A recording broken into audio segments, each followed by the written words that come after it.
Hey guys, Corner Cutter here. Today we're doing an unboxing of a Qiyi Master Pyraminx from Speed Cube Shop.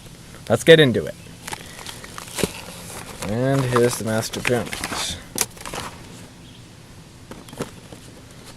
I'll keep the box as nice as possible.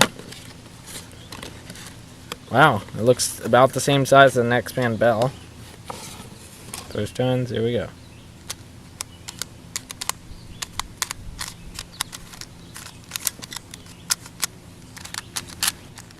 Pretty tight.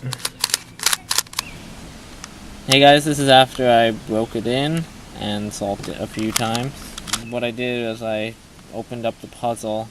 Well, actually one of these things kept popping out. It was actually the yellow side. So I took it apart, got in there, tightened the screw. All it was a loose screw. So tightened that down, and then I loosened up the puzzle. It comes apart very similarly to the X-Man Bell Pyraminx. Anyway, thanks for watching. Josh from the CornerCutterPodcast.com signing off.